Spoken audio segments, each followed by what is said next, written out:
Hello students, so I hope आपका जो पिछला एग्जाम है वो बहुत ज़्यादा अच्छा गया होगा या अच्छा नहीं भी गया होगा या बहुत अच्छा गया होगा। जो भी हुआ होगा, आपको अब अपने पिछले पेपर के बारे में बिल्कुल भी नहीं सोचना है। अब आपका पूरा फोकस आपके नेक्स्ट एग्जाम के ऊपर होना चाहिए, जो कि है आपका कॉस्ट अकाउंटिंग पेपर नंबर 8। और आज के इस वीडियो में हम बात करने जा रहे हैं कि एग्जाम स्ट्रैटेजी क्या होगी, किस तरह से हम इस बचे हुए टाइम को सही तरीके से यूज करके कॉस्ट अकाउंटिंग जो इतना इंपॉर्टेंट सब्जेक्ट है, इतना स्कोरिंग सब्जेक्ट है, इसमें एक बहुत अच्छा स्कोर कर सकते हैं।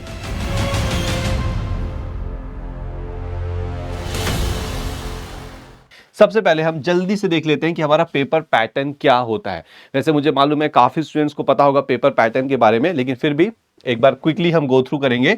तो ये देखिए, जो आपका क्वेश्चन नंबर 1 होता है वो कंप्लीटली एमसीक्यू बेस्ड होता है। अब काफी टाइम स्टूडेंट्स को लगता है कि सर एमसीक्यू बेस्ड है, वाओ बहुत आसानी से नंबर आएंगे, बट ऐसा कुछ भी नहीं है। एमसीक्यूज टफ हो सकते हैं, ठीक है। अच्छा, यहाँ पे एक चीज और ध्यान रखनी की, जो एमसीक्यू बेस्ड आपके क्वेश्चंस होंगे इसमें सिर्फ प्रैक्टिकल नहीं, इसमें थ्योरी भी इंक्लूड की जाएगी। तो आपको थ्योरी को भी बराबर वेटेज देके चलना है, जो मैं आगे थोड़ी देर में डिस्कस करने वाला हूं। अब यहाँ पे टोटल 15 एमसीक्यूज होंगे और एक एमसीक्यू आपका 2 मार्क्स का होगा, तो 30 मार्क्स आपके एमसीक्यूज में कवर हो जाते हैं। उसके बाद अगर मैं बात करूं तो क्वेश्चन नंबर 2 से लेके क्वेश्चन नंबर 8 तक ये होते हैं सब्जेक्टिव क्वेश्चंस, यानी कि यहाँ पे आपको प्रैक्टिकल क्वेश्चंस मिलेंगे, न्यूमेरिकल्स मिलेंगे, यहाँ पे आपको थ्योरी के क्वेश्चंस भी मिलेंगे।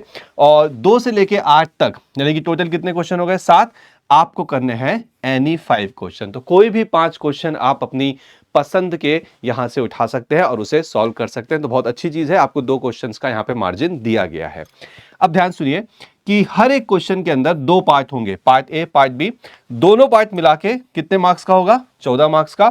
तो टोटल आपको 5 क्वेश्चन करने हैं, हर एक क्वेश्चन के अंदर 2 पार्ट होंगे, पार्ट ए पार्ट बी, दोनों पार्ट मिला के 14 मार्क्स। 5 क्वेश्चन तो 14 into 5 is equal to 70 marks आपके यहां हो गए। तो इस प्रकार से आपका पेपर कॉस्ट अकाउंटिंग का 100 मार्क्स में डिवाइड होता है। तो पेपर पैटर्न बहुत ही अच्छा है और अगर आप थोड़ा सा दिमाग लगा के यहां पे खेलते हैं तो आप अच्छा स्कोर भी कर सकते हैं। और चलिए अब हम मेन मुद्दे की बात पे आते हैं, और वो है कि हमें क्या रिवीजन स्ट्रैटेजी रखनी चाहिए इतने कम समय। हमारे पास बहुत कम समय बचा है, हमारा एग्जाम है कल और हमें बहुत अच्छा भी परफॉर्म करना है, तो हम क्या पढ़ें, कैसे पढ़ें? तो ये देखिए, कॉस्ट अकाउंटिंग के अंदर मटेरियल, लेबर और ओवरहेड, ये जो 3 चैप्टर आप देख रहे हो, ये कोर है हमारे कॉस्ट अकाउंटिंग के।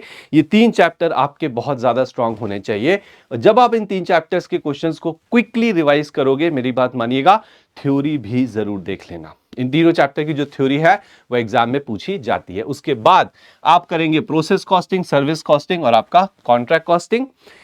ये 3 जब हो जाते हैं, फिर आप आ जाइए मार्जिनल, स्टैंडर्ड और बजटिंग में। तो देखिए, मैं यहां पे आपको एक फ्लो नहीं बता रहा हूं, मैंने अभी आपको सिर्फ कुछ इंपॉर्टेंट चैप्टर्स बताए हैं जो आपके कॉस्ट अकाउंटिंग के अंदर हैं और आपको एग्जाम में अच्छा स्कोर लाके देंगे। आप अगर चाहते हैं तो आप पहले मार्जिनल, स्टैंडर्ड और बजटिंग भी कर सकते हैं, थोड़े से लेंदी है, टाइम कंज्यूमिंग है, ठीक है। और फिर उसके बाद आप बाकी के चैप्टर्स को कवर कर लिए। अदरवाइज आप पहले ये करना चाहते हैं, ये जल्दी हो जाएंगे, फिर आप इन पे आ जाइए, आप ऐसे भी कर सकते हैं। तो अगर आप इस स्ट्रैटेजी को फॉलो करते हैं, ठीक है, तो मेरे हिसाब से बहुत आराम से आप यहाँ पे 70 प्लस मार्क्स तक का स्कोर कर सकते हैं, क्योंकि आपको ही पता है कि material, labour, overhead, marginal, standard, budgeting, ये प्रोसेस ऐसे चैप्टर हैं जिसमें से काफ़ी ज़्यादा वेटेज है एग्जाम के अंदर। तो बहुत आराम से आप 70 प्लस मार्क्स ला सकते हैं। सो ये स्ट्रैटेजी थी जो मैं आपके साथ शेयर करना चाहता था। इसे फॉलो करिए और एग्जाम में अपना बेस्ट दे के आइए। Okay, thank you very much.